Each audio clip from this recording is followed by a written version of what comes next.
Nasaktan nga si Karasawa sa binigay na malakas na suntok ni Ippo. Kitang-kita sa mukha niya at nagsisigawan na rin ang mga manonood.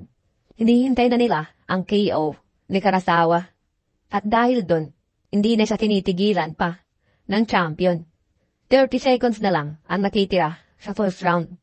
Nasaktan siya. Isang suntok na lang yan, Makunochi. Sinisigaw man ng mga manonood. Sige, Makunochi, wag mo na siyang hayaan pang makatakas. Tapusin mo na ang laban. Gamitin mo na ang depth roll mo. Malakas ng hiyawan. Nanggagaling sa buong stadium. At ito na nga, wala nang sinisigaw ang mga manonood kundi gamitin na ni Ippo ang depth roll niya. Para nga makasigurado na ito sa KO. Kaya ito na ang pinakamahirap na isipin, sabi nga ni Sanada. At si Ippo ay unti-unti na nga papalapit kay Karasawa. Ito na siya, wika nito. Na alam ni Karasawa na kapag natamaan ulit siya ng sangsuntok pa ni Makunochi, ay tapos na ang laban. 25 seconds pa ang natitira. Mahaba pa para sabihin na save by the bell si Karasawa. At naiirita na nga si Sanada sa tagal ng oras. Pero si Ippo ay mabagal lang ang kilos. Makunochi, tapusin mo na siya. Wag mo nang patagalin pa. Tapusin mo na, sigaw ng mga manonood. Mahirap to. Mabagal nga lang siyang kumilos. Pero biglaan naman siya na nakakapasok kay Karasawa. At ayun, kumilos na si Ippo. At eto na nga, ang ginamit na nga niya, ang hinihintay ng lahat, ang depth roll. At nasabi nga ni Ippo, bago ang laban niya, na hindi niya basta-basta gagamitin ang depth roll. Gagamitin lang niya ito kapag ganito na ang sitwasyon. Sigawan ang mga manonood. Tapusin na. Diyan ka lang, Karasawa, huwag ka nga alis dyan. Kayanin mo pa, 20 seconds na lang ang natitira. Sigaw ni Sanada. Anong gagawin ko? Sabi ni Karasawa. Natataranta na. Dikitan mo siya, sigaw nila Coach at Sanada. At susuntok na si Ippo, tatapusin na niya ang laban. At kita ang pagkabahala ni Karasawa. At sinunod nga niya ang sigaw nila Sanada. Yayakapin na ni Karasawa si Ippo. At ayun, isang clinch ang ginawa niya para matigil ang depth roll ng champion. At pinipilit nga ni Ippo na makawala sa pagyakap ni Karasawa. At puro panglalait naman ang mga sigaw ng mga manonood dahil sa ginawa ni Karasawa. Paghiwalayin mo na sila. Paano makakasuntok niyan kung magkayakap sila? Paghiwalayin nyo na, referee. Ano pa hinihintay mo? Sigaw ng mga manonood. Sa tingin mo ba, bibitaw ako? Hindi ko hahayaan na mawala ang mabilis ang title match ko na ito. Sabi nga sa isip ni Karasawa na ginagawa niya ang lahat. At todo talaga ang higpit nito. Hindi makawala si Ippo. At napansin ni Sanada ang kaliwang kamay ni Makunochi at nakakawala na ang kaliwang kamay niya. Delikado ka. Umalis ka na dyan, Karasawa. Sigaw man ni Sanada. Nagpapatawa ka ba? Hindi ko siya bibitawan. Paano naman niya ako masusuntok sa ganitong klaseng pwesto? Sabi nga ni Karasawa.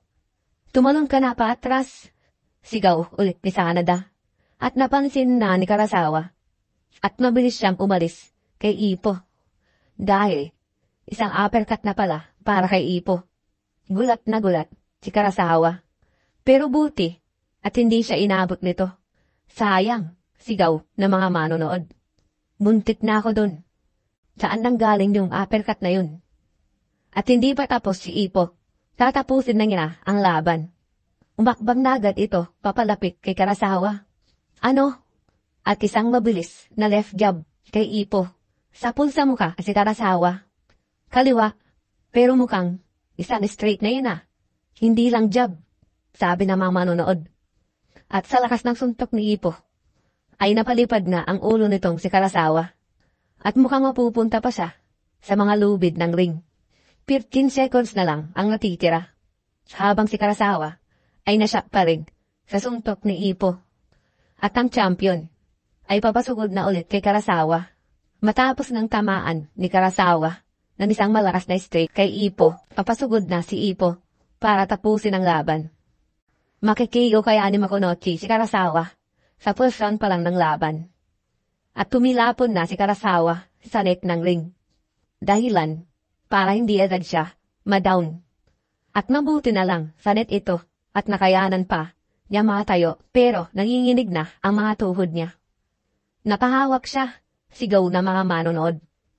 At isinabit nga ni Karasawa ang kanang braso niya para hindi siya matumba.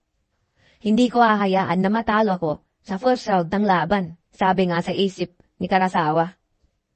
At isang suntok na naman ang paparating kay Karasawa. Ang kaliwa na naman di Ipo.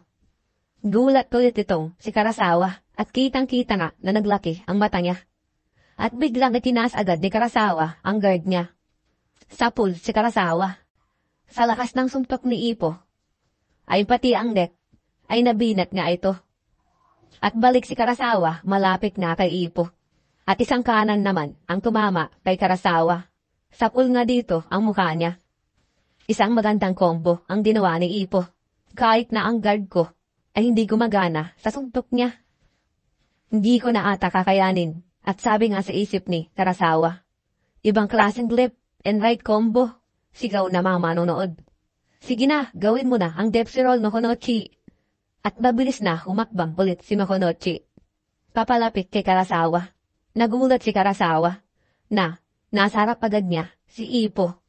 At isang kaliwa na naman kay Ipo. At sa katawan nito, tumama. Pero mukhang nakasangga si Karasawa gamit ang kanyang braso. At todo dito ang sakit na nararamdaman na ni Karasawa sa mga tama niya galing kay Ipo. Pero kahit ganoon, ay hindi pa rin ito bumabagsak. At nakita ulit niya ang gagawin ni Ipo. Mabilis itong umatras papalayo kay Ipo. Nakapag isang direktang tama ang nakuha ni Karasawa, ay malamang tapos na ang laban. Ang lakas mo, Makonochi. Sige, tapusin mo na ang laban. Sigaw naman ng mga manonood. At sumigaw ulit si Karasawa. Nagulat naman si Ipo. At napatigil bigla ito. At isang biglang clinch na naman ang ginawa niya. At kinalunpahan ni Karasawa para hindi na makawala pa si Ipo. Sa lakas noon, ay mukhang babagsak sila. Kayanin mo, Karasawa. Huwag mo na itindihin pa ang mga ibang sinasabi nila. Huwag kang susuko, sabi nga sa isip ni Sanada habang nakikita niya si Karasawa. Diyon din ang coach nila. At bumagsak na sila Ipo at Karasawa sa sahig. At pinuntahan agad sila ng referee para nga paghiwalay agad. At matapos na magkahiwalay na ang dalawa, tumunog na ang bell. Tapos na ang first round. At sabi nga ng announcer dito, nagawa ni Karasawa na tapusin ang first round. Gayunpaman, mukhang delikado na ang sitwasyon niya na manalo sa laban. At dito po nagtatapos ang chapter. Maraming salamat po.